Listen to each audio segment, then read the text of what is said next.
Developed by Supermassive Games and published by Bandai Namco, Little Nightmares 3 is the third entry into the franchise following the first Little Nightmares and Little Nightmares 2. It is a puzzle platform horror adventure game set in a 3D world of the nowhere. It is also the first game in the franchise to feature a co-op mode. Adding another also, it is the first game in the franchise to be developed by a different studio than the previous two predecessors, which were developed by Tarsier Studios, who were then bought by Embracer Group in December of 2019. Little Nightmares 3 initially released on the Nintendo Switch, Nintendo Switch 2, PS4, PS5, Xbox One, Xbox Series X and S, and last but not least, Steam, on the 10th of October 2025. As always, before I proceed, with the game still relatively new, there will be spoilers ahead, so watch at your own risk. Without further ado, let's get into the spooky and saddening lore behind the third installment to the Little Nightmares franchise. The game opens to introducing us to the main protagonists of the game, both of them children. The first character being a boy in a mask with black hair who goes by Lo, and is then approached by the second main character of the game, a chick who is also in a mask with orange hair who goes by Alone. Unlike previous Little Nightmare titles, both protagonists in this title have their own unique weapons. Lo has a bow and Alone has a wrench, both used for separate things but very helpful when both are needed. The two characters start off in a place called the Necropolis, which is one of the cities within the world of the spiral that they're trying to navigate out of. They get their first taste of the boss for this chapter when its arm suddenly comes alive and starts moving, which happens to be a giant monster baby who terrorizes the desert city. The giant monster baby has an ability where it shines a bright light with its eyes, and anyone who is inside the light turns into stone instantly. They enter a room and it has some beetle eggs which can be stepped on and squished, which leads to the next room where they have to fight a bunch of beetles who are hungry for them. After battling with the beetles, they are then caught lacking by the giant baby and he picks them up and tosses them down. When Lo wakes up like it was some kind of nightmare. A little nightmare. He seems to be in some kind of institution with the padded wall setting. He goes to check the door when he hears someone coming and goes to hide under the bed when the doctor comes to check on Lo. Lo wakes up back inside the nightmare before he's approached and comforted by Alone. They get to an area where there's a bell. Alone smashes the statue's head with her wrench when Lo shoots the rope with his bow to make the bell ring and alerts the baby of their presence. They run into the giant baby again, but this time it surveys the area with its eye. They make it past him with ease until they run into him again before he is swarmed away by crows.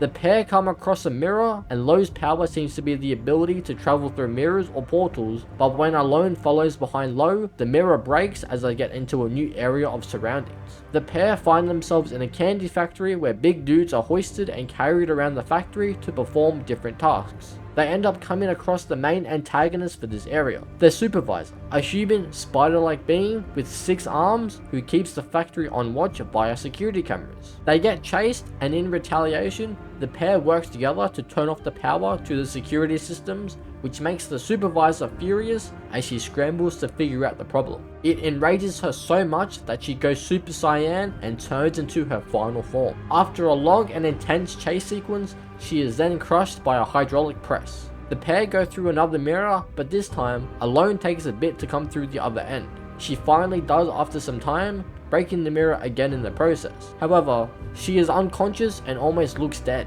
Meanwhile, Lo attempts to wake her but is unsuccessful. It seems all hope is lost until Alone miraculously wakes up. Lo gives her a relieving, comforting hug. The pair find themselves in the carnival, a run-down fair akin to a circus which features the appearances of the herd, which you might recognize from the candy factory.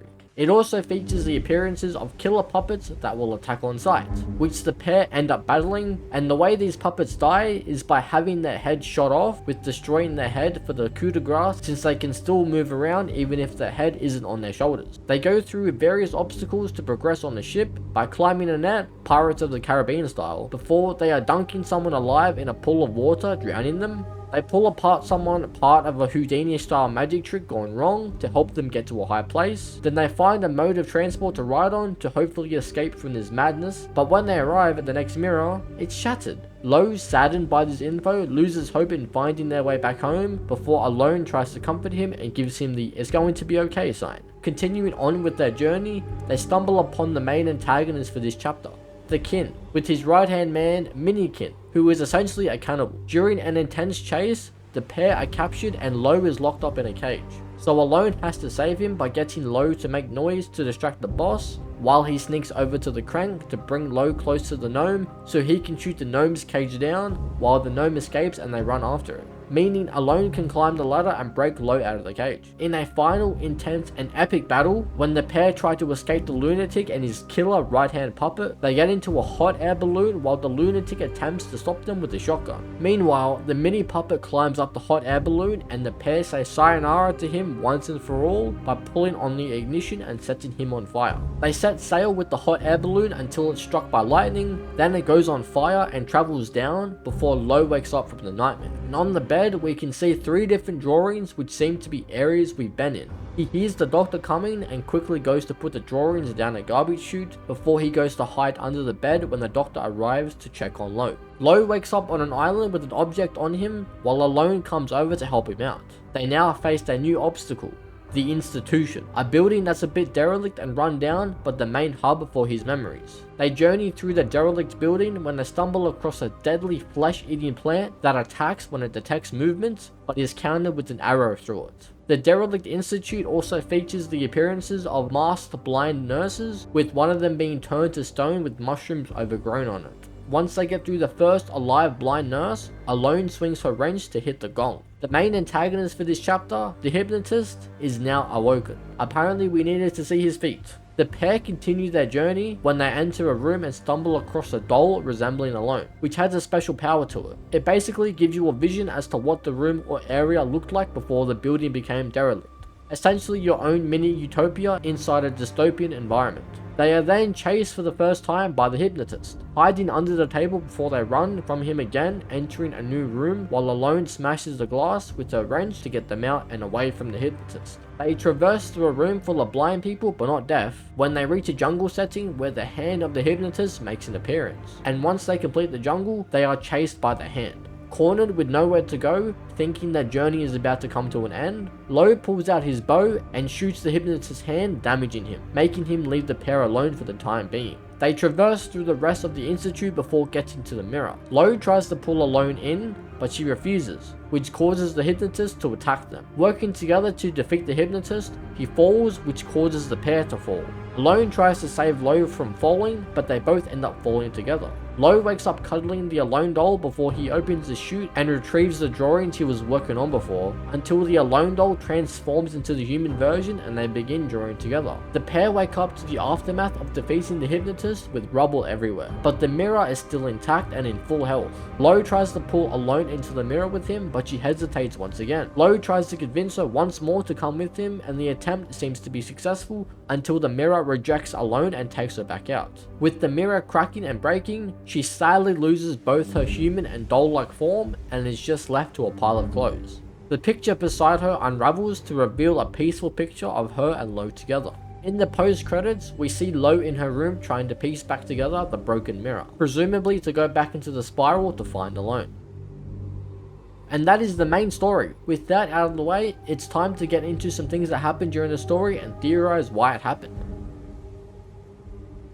From previous Little Nightmare games, the protagonists are kids among the nowhere who have powers, which is how Lo is able to travel through mirrors. His companion Alone does not have powers, which is why you see the mirror break every time she does travel through the mirror or attempts to. In the nowhere, Alone is Lo's figment of his imagination, and with the nowhere being a dream world, Alone becomes real to Lo, but in his memories, she's a doll. Lo grew so attached to Alone, which makes sense since she was there for comfort during Lo's time in the Institute, that we can see her trying to piece together the broken mirror in the post-credit scene to try and find Alone and rescue her.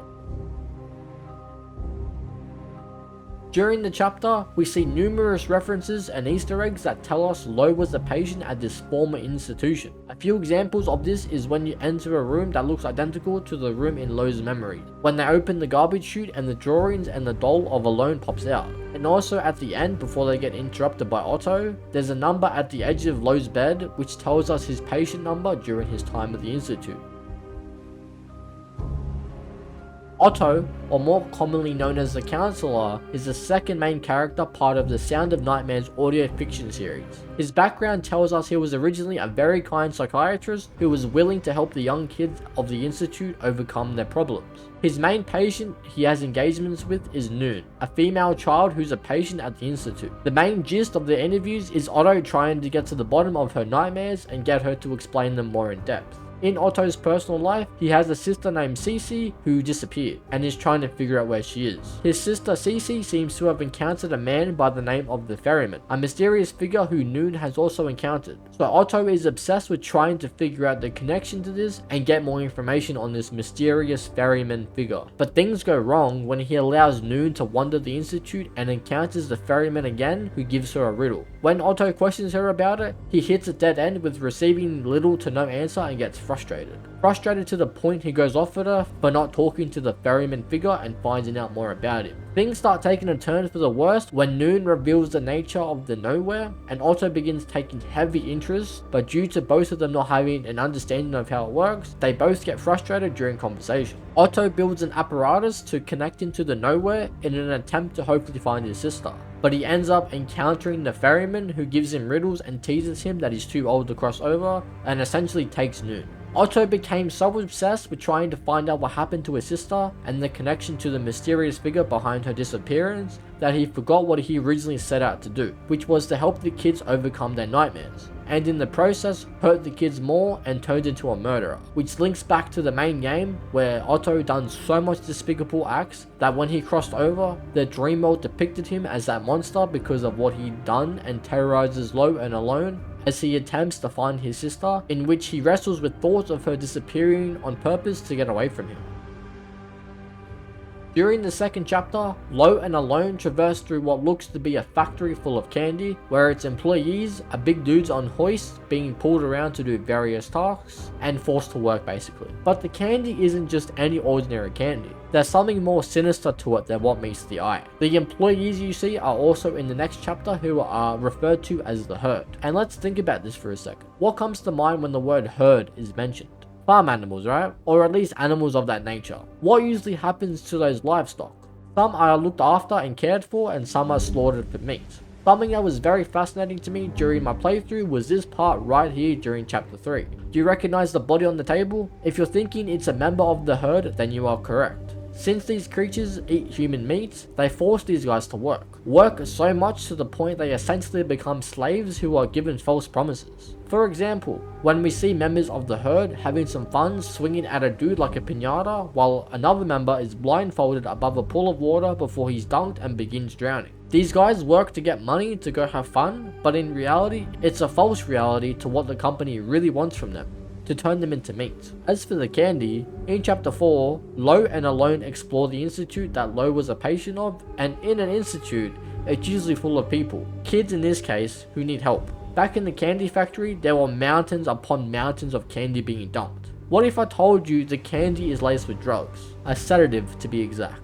The person who used to work at this institute and worked closely with the kids, Otto, would offer one of his regulars, Noon, a sweet at the end of each session. Sweets for my sweet.